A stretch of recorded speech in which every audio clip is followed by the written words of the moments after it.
By now, you're probably aware of Billy Carson's disastrous debate with Wes Huff, where Wes completely dismantled his objections to Christianity. And ironically, despite Billy going on a mission to attack the God of the Bible, all of this is what led Joe Rogan to invite Wes on his podcast to discuss the debate, and Rogan didn't hold back, saying this about Billy. Listen, I like Billy, but it's very unfortunate when people get caught with their pants down. But here's the thing, the stuff about Billy isn't even the highlight of the podcast. What happened next could mark a pivotal moment, not just for Rogan, but how his millions of listeners think about Christianity. This wasn't just a conversation about Billy's mistakes. It became an opportunity for Rogan to finally hear the facts about his objections to Christianity, because the New Testament is utter horseshit, in a way he almost certainly hasn't heard before. So let's dive into the most fascinating moments of this discussion and why I'm convinced that God divinely orchestrated this entire Billy situation with this very moment in mind.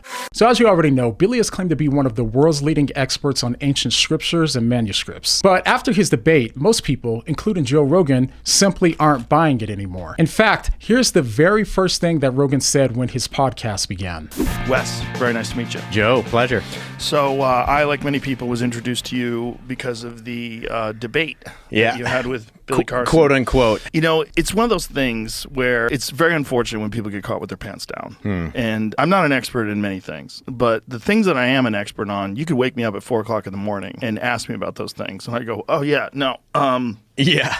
This is what it is. Yeah. It seems like he does not have that, and he is a wonderful talker, and it's a lot of fun. I like watching his videos, but when he was on with you, it was quite apparent that you are an actual expert in the Bible and in many religious texts, and that he didn't necessarily have the facts straight. And Rogan didn't stop at exposing Billy's lack of expertise. He went on further, explaining why those like Billy are such a problem for people like him. Listen, I like Billy. He was a nice guy. I really enjoyed talking to him. I think his videos are fun, but I also think truth is important. He just needs to course correct. Yeah. Yeah, course correct and recognize what you know and what you don't know. You're not doing people a service, especially people like myself that aren't educated in this. Like we turn to others who claim to have a vast knowledge of this. Tell me what's going on. When I sit down and talk to you, tell me what's going on. And if you don't really know, you're over a lot of people, unfortunately,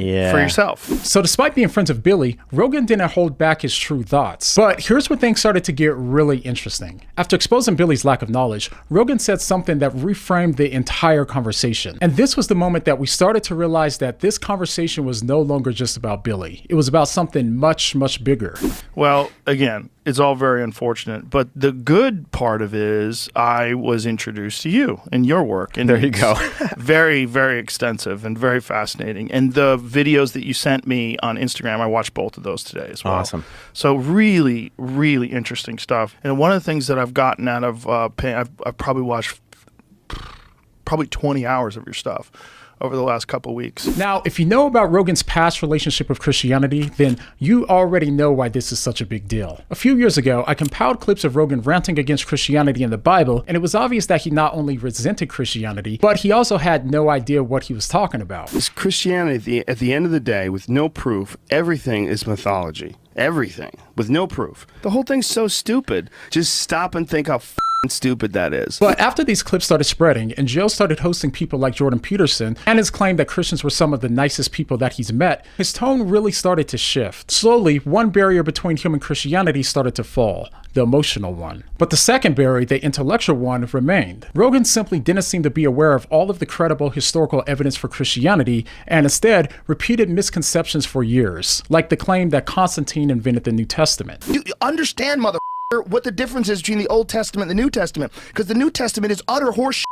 It's created by a bishop and a emperor. That's a fact. That's like established religious fact. No, well, the New Testament was made by Constantine, who was a Roman emperor who wasn't even Christian. But thankfully, this podcast marked the first time that someone like Wes was able to challenge those misconceptions directly. And Rogan himself brought this up. How does Constantine fit into this? And Wes responded by going through tons of history on Constantine and his involvement in establishing the New Testament canon, helping Rogan to see his errors. And another objection that Rogan repeated over the years was that at the Council of Nicaea, this happened. The New Testament is weird because like Constantine and a bunch of bishops decided the Council of Nicaea, they just made made. They were like, "Hey, we're gonna pick this, pick that." Imagine, this is what I think God said. I don't think God said that, bro. Let's know. get rid of. Thankfully, Rogan brought this question directly to Wes. Are there any books that were decided, and how do they pick the order that these stories are in the Bible? And are there any books that were excluded? And since Rogan always seems to be referencing the Gnostic Gospels, Wes responded to his question by saying this. The Gospel of Thomas, Gospel of Truth, Gospel of the Hebrews, Gospel of, these ones that we kind of hear about, Mary, Judas, that the reason we know that they're not associated with the names that are attached to them is because they're being written in times when those people were dead. And they have these rings of pagan philosophy that are incorporated into them, which is completely foreign to first century Judaism. But perhaps Rogan's biggest misconception about Christianity is that the Bible has been corrupted over time, which Wes was able to clarify through the significance of the Dead Sea Scroll discovery. So when you say the book of Isaiah is intact, how similar is it to the book of Isaiah that's in the Bible? So that one is fascinating. So this isn't true for all of the Dead Sea Scrolls, but when we discovered the Great Isaiah Scroll, previous to that, the earliest copy of Isaiah that we had was in the Masoretic text, which is in the Middle Ages. Whoa. Yeah, so it was literally 1,000 years. And the thing that really shocked scholars was that it was word for word identical to the Masoretic text. Wes then showed Rogan this on the screen, and the impact was immediate. Word for word. Word for word. Wow. Yeah. And nearly 2 hours later, Rogan brought it up again, revealing how impactful it was to him. When you're saying that the book of, was it the book of Isaiah? Yeah. That the same book is exactly the same, that's a miracle. That's pretty crazy. Yeah, that is crazy. If you just imagine the sheer number of illiterate people, the sheer number of days that have to go by where people are telling the story exactly the same, and that it's entrusted in the hands of these very few people that are so dedicated to it that they get the exact words right 1,000 years later, pretty bananas. But immediately after this is where, in my opinion, things got far more interesting. When they talked about the historical evidence for the resurrection of Jesus, this became a pivotal moment. As you may or may not know, the resurrection of Jesus is the event that determines the truth of Christianity. As the Apostle Paul says in Scripture, if Christ had not been raised, then our hope is in vain, and so is our faith. So this is why what Wes said next was so important. Well, I mean, that is kind of the crazy thing about Christianity, where you have this Jewish itinerant guy who's walking around first century Roman-occupied Judea. He's making some pretty audacious claims to be God himself, and then he predicts his own death and resurrection. And then his disciples they think it's over. Like, they're like, he's dead, we're done. Yeah. And then they go from as scared men in an upper room to completely overhauling the Roman world in only a couple hundred years because of this claim that they say they saw Jesus resurrected. Like, there's something different that goes on there, that they're like, this is a miracle, right? Dead people don't usually rise from the dead. And as Wes says this, you can hear Rogan's curiosity starting to peak. So what is your personal belief when it comes to the resurrection? Do you have a belief, or do you just try to interpret the text and try to see what is the message? Well, I think so.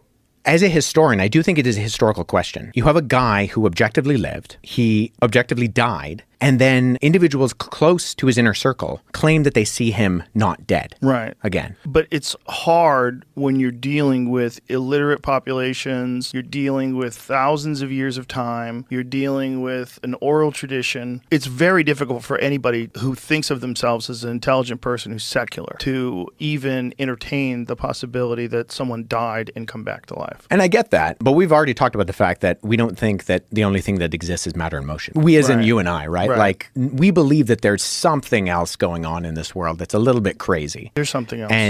And that to, I think, exclude that, I think excludes something that you're kind of putting blinders on for. And you do have, I mean, you're right in terms of all of these ancient conventions and the ways that things were spread around, but the Gospels are written in the lifetime of the eyewitnesses. And they're written in this period of time where you have groups of individuals who could have fact-checked those things. But Rogan pushes back, repeating an objection that one of his atheist guests made, which was that maybe Jesus wasn't really dead. And Wes responds by pointing out the fact that the Romans were experts in crucifixion, so it's incredibly unlikely that someone could survive. And personally, I've always thought about it this way. If Jesus did somehow survive his crucifixion, no one would have been convinced that Jesus was actually resurrected in a new resurrected body that he promised his disciples that they would one day have as well. Neither would anyone have been convinced that he was actually raised from the dead as the Son of God. Okay, but now that we're 3 hours into the conversation, Rogan made a claim that actually shocked me when he said it. Wow, That's really amazing. It's such a complex and fascinating subject. It really is. And I think it's because of the barrier to entry it's so high. There's so much to learn. There's so much to dig deep. Most people barely scratch the surface of this stuff. Right. Because it's like real easy to lean into the fun stuff. It's real easy to lean into the Anunnaki stuff. But the actual real that we know is 100% the accounts of people that lived back then. Yeah. That to me is as fascinating, if not more, than even we were made by aliens. Like Yeah. all of it is bizarre. Now, if you know Joe Rogan, you know that he loves ancient alien theories. So for him to say that the historical evidence for Christianity is just as fascinating is a really big deal. But at this point, we're almost 3 hours in and there's only 15 minutes left in the podcast. And it was at the 3 hour mark that I thought to myself, this apologetic stuff is cool and it seems to be really needed since Rogan hasn't been exposed to it. But I know that the podcast is going to be wrapping up soon, and I just wish that Rogan could have at least heard the gospel. And then, seemingly out of nowhere, with less than 10 minutes left in the podcast, Wes asked Rogan a question that changed everything. Seemingly sensing that he was running out of time, he asked Rogan the question that we all wanted to know the answer to.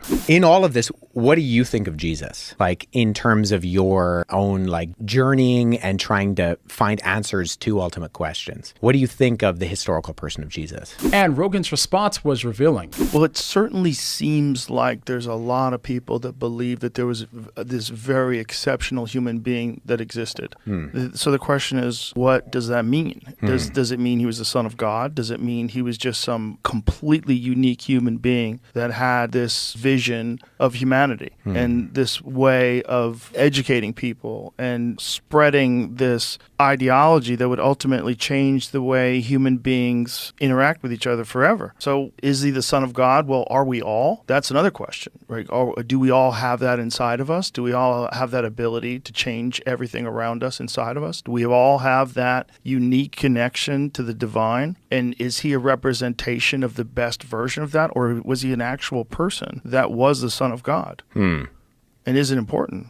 Yeah. I don't know. What it can do to people is offer them a very unique way to change the way they feel about the world itself. So it does work. If you do live like a Christian and you do follow the principles of Christ, you will have a richer, more love-filled life. So it is true, but you have to submit to this concept that this guy was the child of God who came down to earth, let himself be crucified, came back from the dead, explained a bunch of stuff for people, and then said, all right, see you when I come back. So at this point, it was clear that Rogan said what he's been saying for a while now, that Jesus may have been a good guy and that Christianity is a good framework for living. But this view seems to stem from his conversations with people like Jordan Peterson, who often present Jesus as a useful archetype rather than the Son of God. But what Rogan didn't know was that his statement was actually perfectly set up for Wes to present the gospel in a way that Rogan and millions of listeners may have never heard before.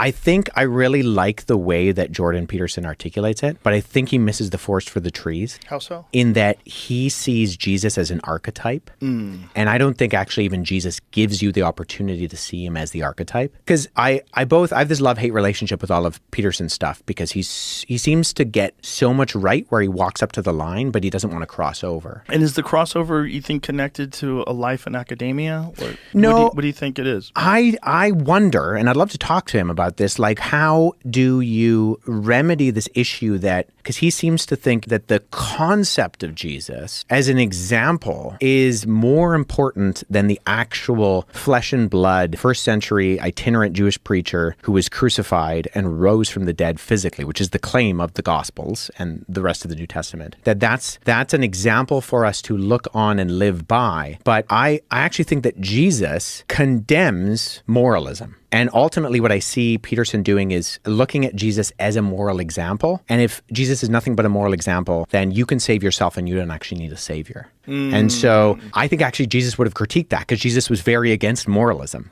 And Rogan's seeming intrigue asked, And how do you define Jesus being against moralism? What do you mean by that exactly? and here's where Wes was probably like, I'm glad you asked. But just when I thought that this podcast was going to end without Rogan hearing the gospel, little did Rogan know his question would open him up to hearing the gospel message. Well, Jesus looks at the religiosity of his day with like particular groups like the Pharisees and the Sadducees, who are these other groups of Jews during his day. It's like the Pharisees, who are like lay scholars, and the Sadducees, who are professional priest scholars. And he's constantly critiquing the fact that they have this hypocritical religiosity to them. Like Jesus critiques them for that because he says, you're trying to do everything right and you're missing the point. So, and he says, you have heard it said, do not commit murder. But I say to you, anybody who harbors a hate for their brother in their heart has already committed murder. And what he's getting to is like, what's the intention? What's the meaning of the law that God gives to you? Because the law is like a mirror. It shows you how dirty you are. But his critique is he's like, you guys are trying to clean yourself with a mirror. That's stupid. It's just going to, if anything, it's going to make you more messy. Like, get in the shower. The law is not what cleans you. The law is what reveals that you're dirty. And so in that sense,